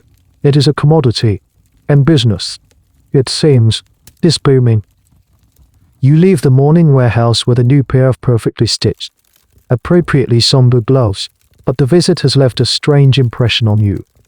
You saw not just clothes, but a whole universe of mourning paraphernalia. Tucked away in a glass display case between the jet brooches and the black minus-edged handkerchiefs, you saw something truly strange. Tiny, intricate little lockets and rings. But instead of holding a miniature portrait or a precious stone, they held her. A few days later, you are at a quiet tea with your cousin, a woman who has been widowed for several years and is now fully back in the world of color, dressed in a cheerful, if modest, do. You mention the strange jewelry you saw. Her face softens. She reaches into her reticule and pulls out a small, oval brooch. She hands it to you. It is a beautiful piece, framed in gold, with a delicate pearl border, but under the domed crystal of the centerpiece, there is no painted picture. Instead, there is an exquisitely detailed, miniature piece of art, a weeping willow tree, its delicate fronds drooping over a small tombstone, and the entire picture, from the trunk of the tree to the tiniest leaf, is made from finely spun strands of hair. My Williams, she says softly, I had it made from a lock I cut just after he passed. You stare at the object in your palm. It is both beautiful and deeply unsettling. This is the world of hairwork, an incredibly popular, is somewhat macabre, form of mourning jewelry. It was the ultimate personal memento. A photograph could capture a likeness, but this was a physical piece of the person you had lost. It was a part of their body, something you could keep with you always, a tangible connection to the person who was gone. Your cousin explains the process. There were artists who specialized in this. The hair would be painstakingly cleaned, sorted, and then woven or glued onto a backing, often ivory or mother minus of minus pearl, to create these incredibly detailed scenes. A weeping willow was common, symbolizing sorrow. A sheaf of wheat meant a long and fruitful life had been cut down. Sometimes, the hair was not made into a picture, but braided into incredibly complex patterns to form a watch chain for a man, or a bracelet for a woman.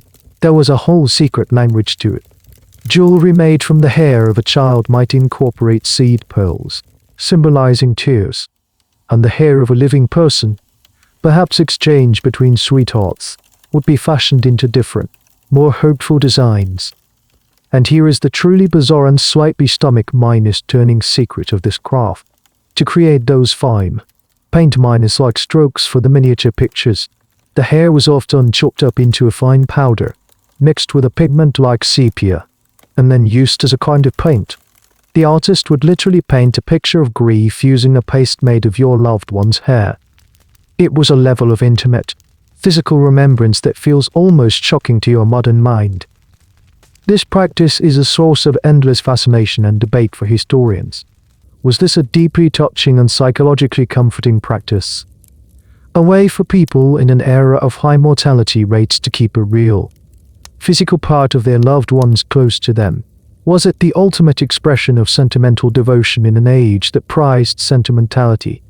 Or was it a morbid, slightly unhygienic fad? A trend that spiraled into a kind of competitive grief display, whose hairwork was more intricate, whose contained a rarer shade of hair. Some historians argue it was a profoundly human response to loss, while others see it as one of the Victorian era's most peculiar and obsessive manias. You hand the brooch back to your cousin. She clasps it to her dress, her fingers lingering on it for a moment. You look at the brooch, then at her. The hair, A light brown is almost the same shade as her own. In that moment, the brooch doesn't seem morbid. It seems like a part of her, a piece of her own story and her own body, worn on the outside. You think of your own husband's dog, curling you. You had a lock of it, tucked away in a small, silver box. The thought of turning it into a weeping willow tree under glass makes you feel a strange mix of revulsion and a deep, unexpected pang of longing. You are not just mourning a memory, you are mourning a physical being. And in this strained, hair-obsessed world, there was a way to hold on to a tiny piece of that physical reality. Forever.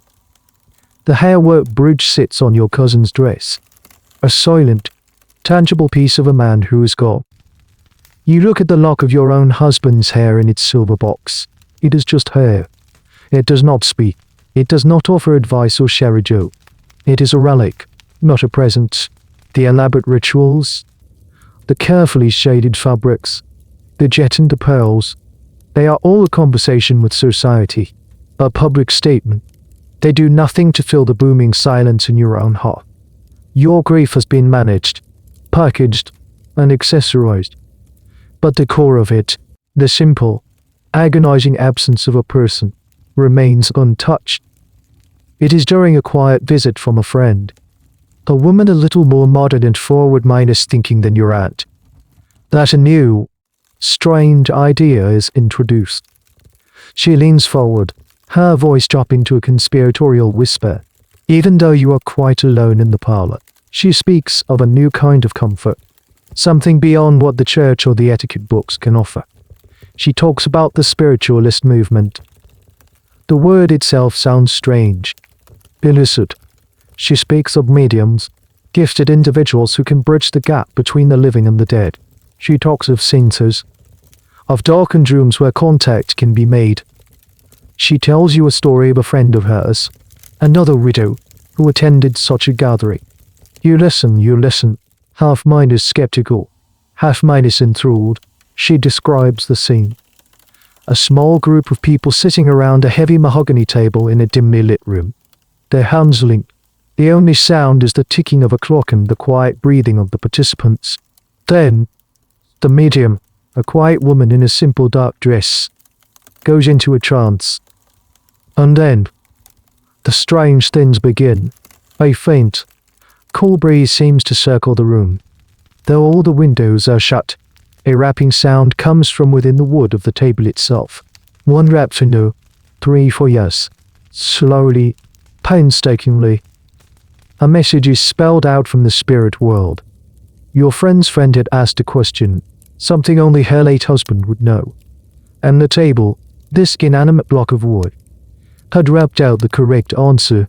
It had sent a message of love, of reassurance that he was at peace.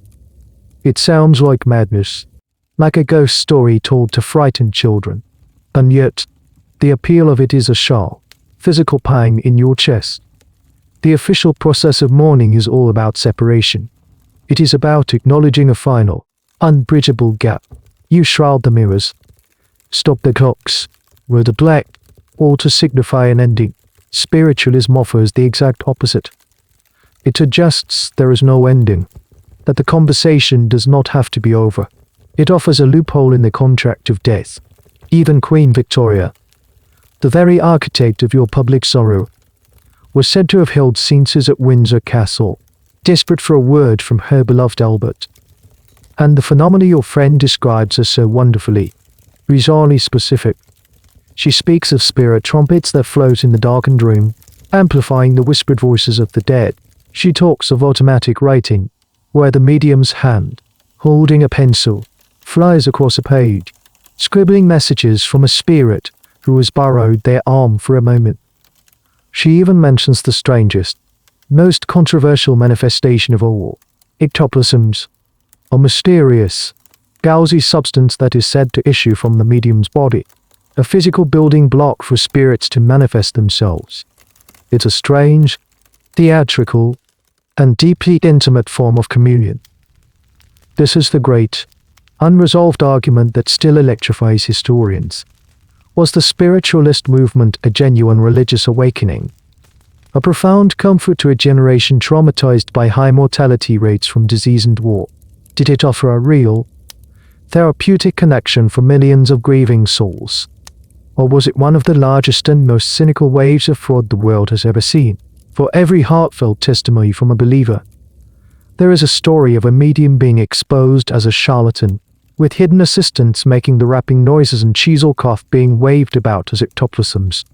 It was a world of both profound faith and predatory deception. You don't know what to believe. The idea of being tricked, of having your deepest, most vulnerable feelings exploited, is horrifying, but the idea of hearing his voice, or just knowing he is there, even through a series of crude wooden knocks, it is a temptation of almost unbearable power. You understand, in that moment, why so many women like you flock to these darkened rooms. After years of being told to be silent, to suppress your feelings, to perform a rigid, impersonal grief, the seance offers you the one thing you crave above all else. Well, a sign, a message, a connection. It promises to turn a monologue of sorrow into a dialogue, and for that promise, you realize, many people are willing to risk being made a fool of. The idea of a seance, of a voice from beyond the veil, lingers in your mind for days. It is a tempting, dangerous thought. But as you sit in your parlor, now a familiar cage of modern grey, you are pulled from your reverie by a small, quiet presence. It is your daughter, Emily. She is 7 years old, and she is standing in the doorway, a small, straight-backed silhouette against the light of the hall. She is not bouncing on the balls of her feet, not fidgeting with the hem of her dress as she normally would. She is perfectly still, perfectly silent. You look at her, and it is like looking at a miniature, heartbreaking echo of yourself. She too is in uniform. Her dress is a simple, high-necked frock of black cashmere. It is not the scratchy, soul-destroying crape you were forced to wear, but it is still black, utterly, uncomprehensibly black. Her bright, blonde hair, usually tied back with a colorful ribbon, is now held in place with a simple black band. Even her little leather shoes have been dyed black. The only spot of color is the pale, porcelain oval of her face and her two wide, blue eyes, which seem to have lost their usual sparkle. You remember the day her own wardrobe was purged. The little dresses of pale pink and sky blue, the ones with cheerful floral sprigs and gingham checks, were all packed away in a trunk, just as yours were. She had cried, not understanding why her favorite things were being taken from her. Your aunt had explained it to her in simple, firm terms. It is to show respect for dear Papa, she had said. We are all sad now, and we must wear our sadness on the outside. Emily had nodded, her lower lip trembling, and she has been wearing her sadness ever since. The rules for children were just as specific, if slightly different. It was considered unlucky and deeply morbid to put a baby or a very young toddler into all black. For them, mourning was signified by white clothing with black ribbons, a concession to their perceived innocence. But once a child was past the age of 5 or 6, they were considered old enough to participate properly. They were drafted into the army of grief. Their play was to be subdued. Their laughter was to be stifled. They were, like you, living statues in a tableau of sorrow. You even saw, in that great mourning warehouse, a set of doll's clothes, a complete mourning outfit in miniature for a little girl's favorite companion. Grief was a game they were being taught to play. And this is where historians enter one of their most sensitive debates. Was this practice a necessary part of a child's moral education in the 19th century? Was it a way to teach them about the solemn realities of life and death? To instill a sense of family duty and respect for their elders? Did it help them process their loss by giving them a defined role to play? Or was it, from a modern perspective, a form of psychological cruelty? Did it force children to perform an emotion they might not fully understand, suppressing their natural resilience and joy, and instilling in them a premature and terrifying familiarity with the rituals of death? Emily walks over to you now, Her black minus-clad doll held tightly in her arms. She doesn't speak. She just leans against your leg. A small, warm weight. You put your arm around her, and the feel of her small shoulders, so rigid under the stiff black fabric, makes your heart ache. She is learning the lesson all too well. She is learning that sadness is a performance, that emotions must be worn like a uniform, and that the approval of the outside world is more important than the natural impulses of her own heart. You smooth down her hair, and she finally looks up at you. "Normal," she whispers, her voice barely audible. Is it wicked to want to run in the garden? The question is so simple, so pure, and so utterly devastating. The idea that a child could believe a natural, joyful impulse as wicked strikes you with more force than any social convention. You have accepted your own prison, but seeing its walls closing around your child, seeing the light in her eyes dimming to match her dress, sparks a feeling you haven't felt for 2 years. They hot, fierce, and entirely rebellious anger. The hot spark of anger you felt, the fierce, protective rage on behalf of your daughter's stolen childhood, doesn't vanish. It doesn't erupt into a confrontation with your aunt. Instead, it settles deep within you, a small, glowing ember in the cold, grey landscape of your grief, and it changes the way you see. You begin to look at your world not just as a passive victim, but as a critic. You start to notice the architecture of your prison, to question the very foundations on which it was built. A few days later, your late husband's younger brother, also, pays a visit. He comes to discuss some matter of the estate, papers that need your signature. He is a kind man, and you know he felt his brother's death keenly. He is, by the rules of the hierarchy, also in mourning. You watch him as he stands by the window, the afternoon light illuminating his profile, and as you look at him, the ember of your anger glows a little brighter. He is dressed, as always, impeccably. He wears a dark grey suit of excellent cut, a crisp white shirt, and a sober, dark tie. His grief is acknowledged by a single, simple accessory, a band of black cloth, about 4 inches wide, worn around the upper sleeve of his jacket. That is all. It is a discreet, almost subtle, signal. It says, "I am in mourning," but it does not scream it. It does not prevent him from moving through the world, conducting his business, or living his life. He speaks of his day. He has come from his office in the city. Later, he is going to his club. His life has continued, halted by loss, certainly, but not halted. He is still a man of business, a member of society. His grief is a part of his life, not the entirety of it. And as for a widower, a man in your own position, the rules were affably different. A man who lost his wife was expected to mourn for a year, sometimes only 6 months. His period of deep mourning, of seclusion, might last for as little as 3 months. He would wear a black suit, a black headband, and black gloves for a time, and then he would be done. He would remain a center society, and indeed, he was often encouraged to remarry quite quickly, especially if he had children who needed a mother. His remarriage was seen not as a betrayal, but as a practical, sensible step. And here is the small, telling detail that lays the inequality bare. A man's mourning attire was, for the most part, simply a more somber version of his everyday clothes. There was no special, scratchy, suffocating fabric designed just for him. He was not asked to wear a veil that would blind him to the world. He was not asked to stop his work, abandon his social life, and sit in a silent house for 2.5 years. His grief was an armband. Your grief was a full minus bodycade. The great, and often heated, debate among historians is, of course, why this colossal discrepancy? The practical argument is an obvious one. Men were the primary drivers of the economy. They were the bankers, the lawyers, the factory owners, the politicians. Society simply could not afford to have them withdraw from public life for years at a time. The engine of the empire would grind to a halt.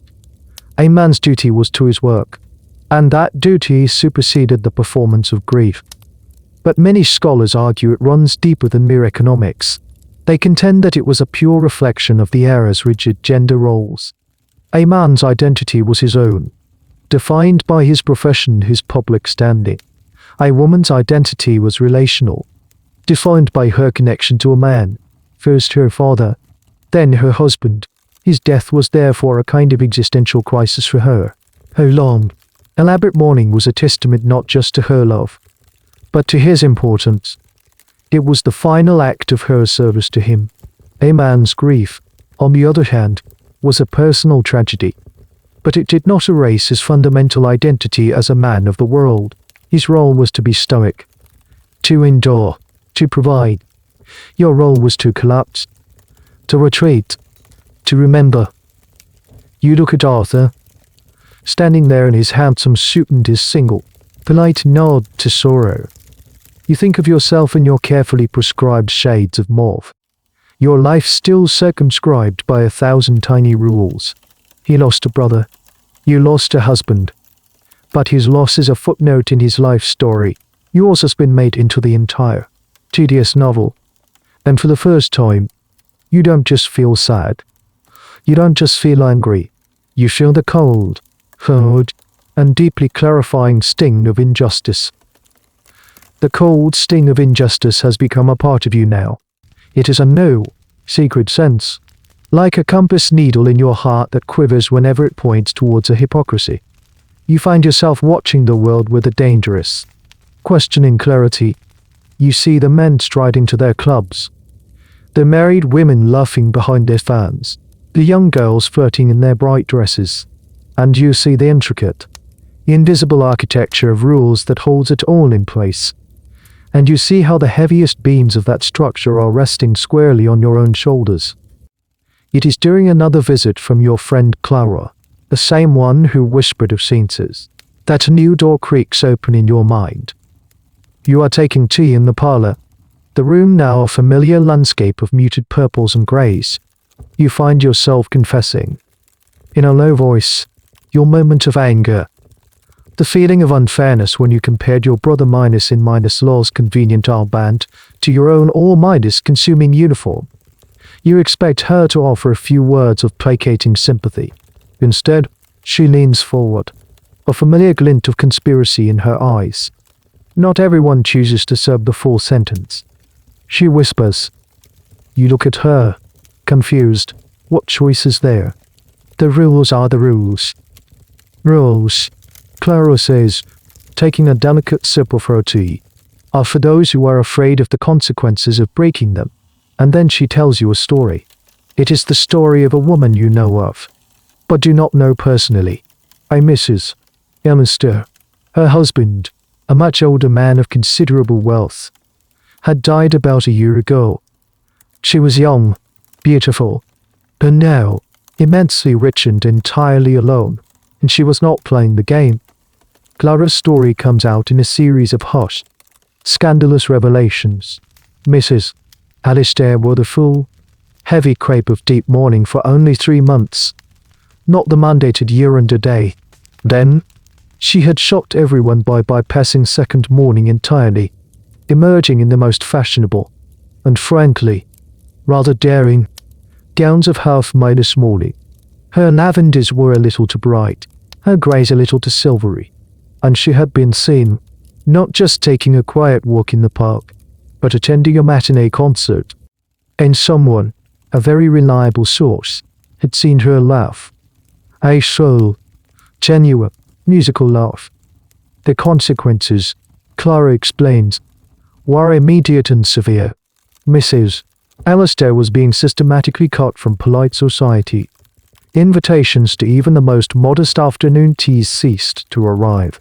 When she entered the room, conversations would stop, replaced by the faint, hostile rustle of silk as ladies turned their backs to her.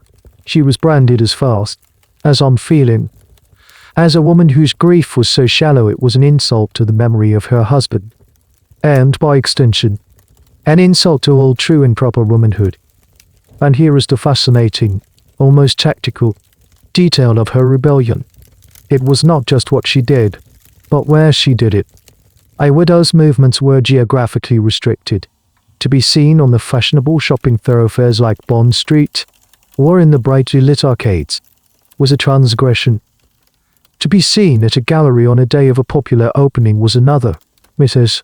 Alistair had deliberately chosen to appear in these forbidden zones, turning her A-emergence into a public spectacle of defiance. It was a calculated campaign against the geography of grief. The academic world still argues fiercely over the motives of women like Mrs. Alistair.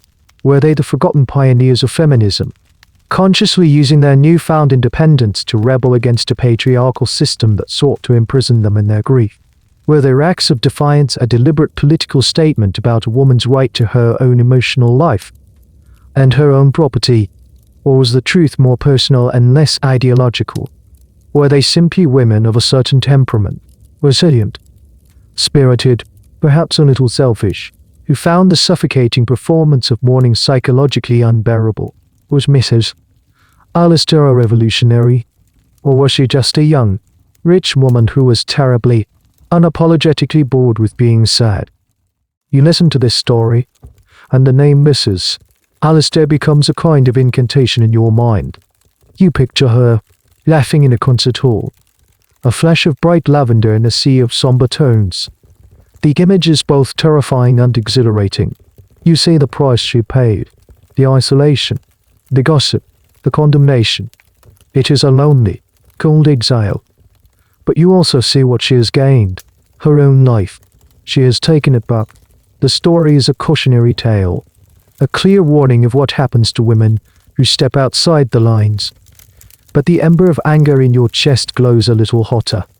You realize the walls of your prison are not, in fact, made of stone. They are made of opinions, and an opinion, unlike a stone wall, can be ignored. The story of the rebellious Mrs. Alistair, with her two bright lavenders and her scandalous public laughter, has planted a seed in your mind. You do not, of course, rush out to the theater. You are not that brave, but something has shifted. The roles, once as solid and unchangeable as the laws of physics, now seem negotiable. They are a costume, and you have become acutely aware of the fact that you are wearing it. You begin to make your own small, secret, almost imperceptible rebellions. It starts with your daughter, Emily. One sunny afternoon, when your aunt is not visiting, you take Emily by the hand and lead her into the garden. "Run," you whisper to her, a conspiratorial smile on your face. Her eyes go wide, as if you have just given her permission to fly. She looks back at the house, then at you. You nod, and she runs. A blur of black dress and flying blonde hair, she races across the lawn, her laughter, a sound you haven't heard in 2 years, pealing through the quiet air. You watch her, and the sound is the most beautiful, defiant music you have ever heard. You have broken a rule, a small one, but it feels monumental. Your 6 months of half-minus mourning come to a close, according to the grand, invisible timetable. Your prescribed sentence is now complete. The morning of the 2-year anniversary of your husband's death arrives, and Beatrice comes to call. She surveys you in your dark green dress and your pearl necklace. There is a sense of finality in the air. The feeling of a long, arduous project finally reaching its conclusion. "Well," she says, a rare note of satisfaction in her voice. "It is done.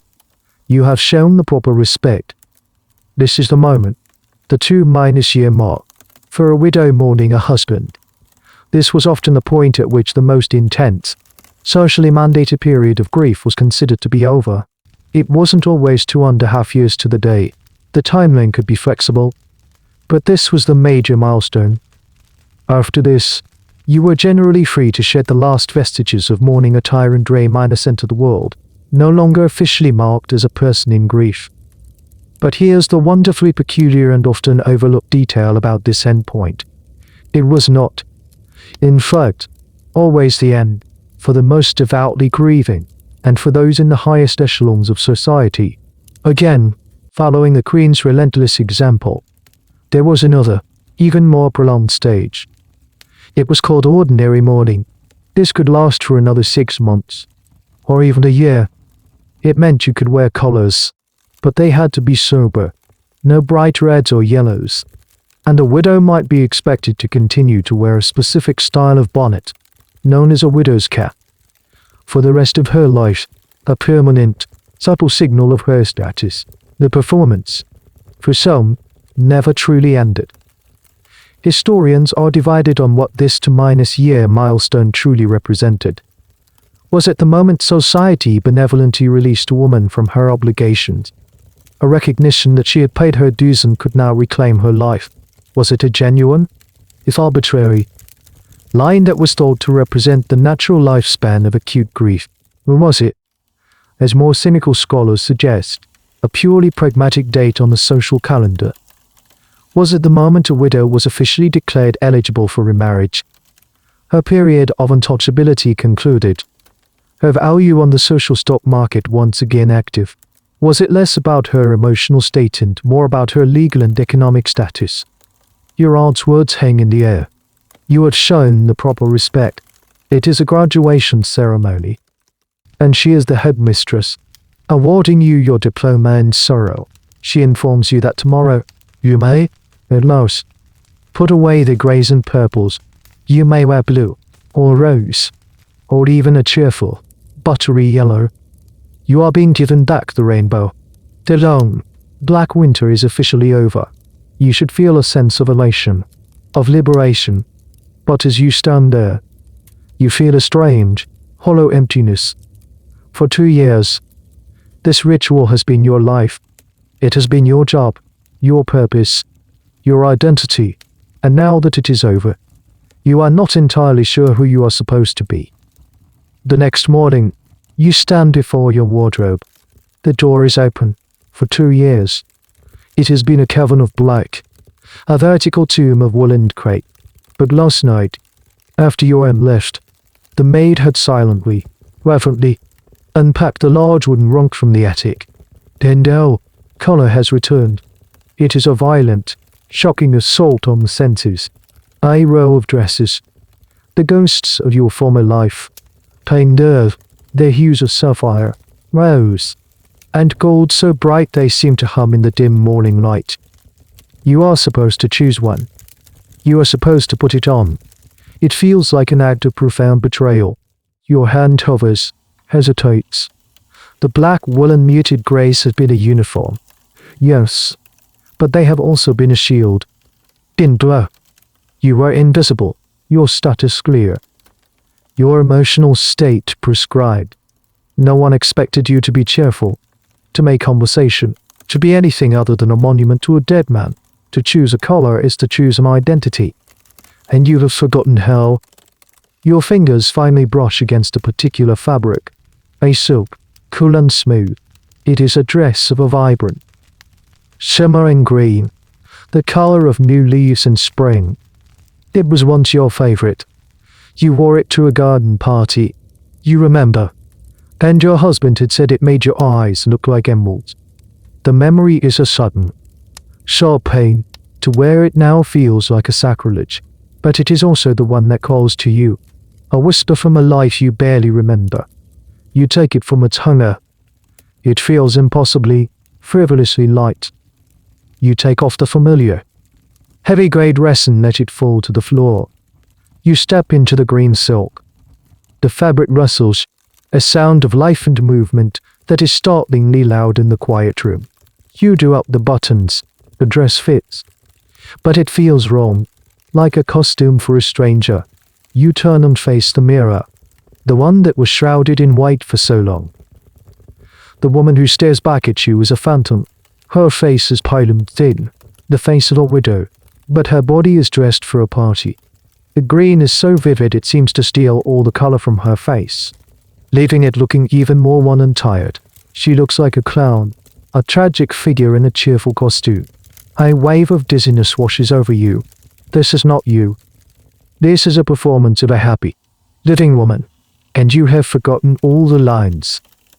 And here is a wonderfully dark and ironic secret about that beautiful, life-affirming green dress.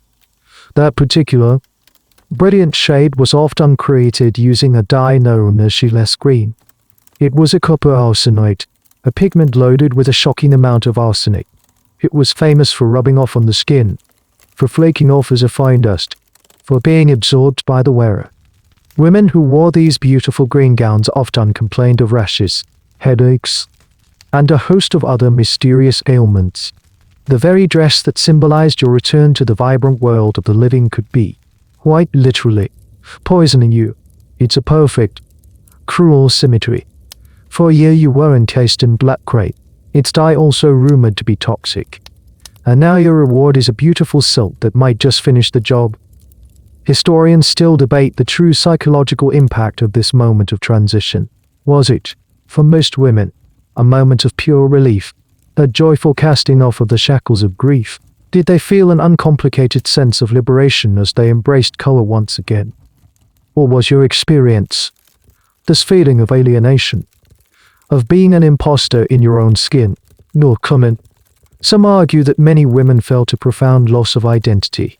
The status of a widow, while consigning, was also clear and, in its own way, protective. To remain enter the world of color was to become once again just a woman, subject to the judgments and expectations you had been shielded from for so long.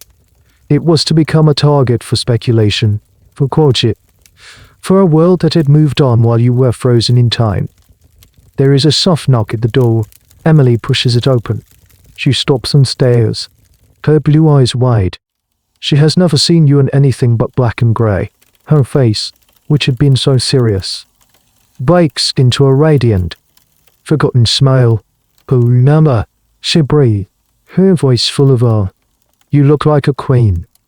You look like a flower." She runs to you and buries her face in the green silk skirt. The touch of her small, warm body, the pure, uncomplicated joy in her voice. It is a greater pain than any judgment. Eddie Rule, you are a stranger to yourself, a woman in a poisonous dress, but to your daughter, you are, for the first time in years, simply Mama, and you do not know how to be her. The green dress hangs back in the wardrobe. It is too loud, too demanding. You have settled, for now, on a compromise, a simple dress of a deep, dark blue. It is color, yes, but it is a quiet, reserved color, a color that feels like twilight. It is a bridge between the world of black and the world of the living. You wear it as you tentatively begin to rebuild a lie.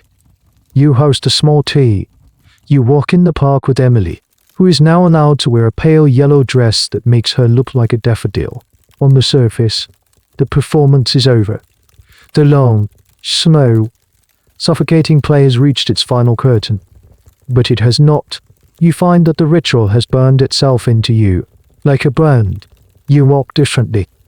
Your posture is more reserved, your steps less hurried. You catch your reflection in a shop window and are surprised to see that you are not in black. You still instinctively reach for the jet beads at your throat, though you now wear a simple gold locket. The woman in black, the shrouded, silent figure you were for so long, has not vanished. She has simply become your shadow. A constant, invisible companion who walks a half-step behind you. You find yourself judging other women. You see a young widow, her crape veil hastily pinned, and a small, uncharitable thought flits through your mind. Her grief looks untidy. You have become an expert, a connoisseur of sorrow, and you cannot turn off that critical eye. The rules that once imprisoned you have become the lens through which you see the world. You are a warden who has been released from prison, only to find that she misses the familiar order of the cells. And you notice a strange, subtle physical detail about other older widows, women who have been in your position for decades. Many of them, even when wearing color, styled their hair in a particular way, parted in the middle and pulled back smoothly to create a point in the center of their foreheads. It is called a widow's peak, while the term is ancient. It has become indelibly associated with the pointed front of the widow's cap they were expected to wear, often for the rest of their lives. The cap is gone, but the ghost of its shape remains, a permanent, physical etching of their status onto their own bodies. They are marked for life. You see your own future in their faces. You are free, but you are not the same. The 2 years of enforced grief, the sensory deprivation of the veil, the isolation, the constant performance, it has changed the very chemistry of your mind. You are more cautious, less spontaneous. You find joy to be a foreign, slightly alarming emotion. The habit of sadness is a difficult one to break. This is the final, lingering question that historians still ponder. What was the ultimate fate of the millions of women who passed through this machine? For some, especially wealthy widows who now controlled their own fortunes, this new, permanent status as a respectable, untouchable widow granted them a strange and unprecedented form of freedom. They were no longer under the thumb of a husband, and society's expectations of them were minimal. They could be patrons of the arts, travelers, managers of their own estates. Independent women in a world that had little room for them. Was it a cage? Or was it a quiet, dark throne, for most? However, the story was less triumphant. They were left in a social limbo, figures of perpetual pity, neither married nor truly single, their lives defined forever by a single event. They were the permanent, quiet shadows in every family gathering. The women in somber silks who were always a little apart from the flow of life. You sit in your parlor, the late afternoon sun streaming through the window. The mirrors are all uncovered now. The clock on the mantelpiece is ticking again, a steady, relentless heartbeat. Emily is playing on the floor with her doll, who is now dressed in a bright pink dress. Everything is normal. Everything is as it should be. But when you look at your own hands, lying still in your lap, you can almost feel the phantom scratch of crape. You close your eyes, and for a fleeting moment, you are back in that silent, shrouded room. The world a dim, grey blur. The story is over. The rules no longer apply.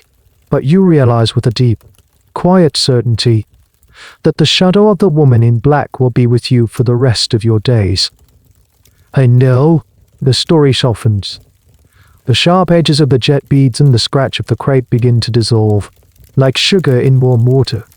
The world of rules and rituals fades into a gentle, blurry watercolor, the mauve-escent grays bleeding into the soft darkness behind your eyelids. You can feel the weight of the story lifting, replaced by the simple, pleasant weight of your own body, sinking a little deeper into comfort. The woman in black, that constant, silent shadow, is no longer a source of sorrow.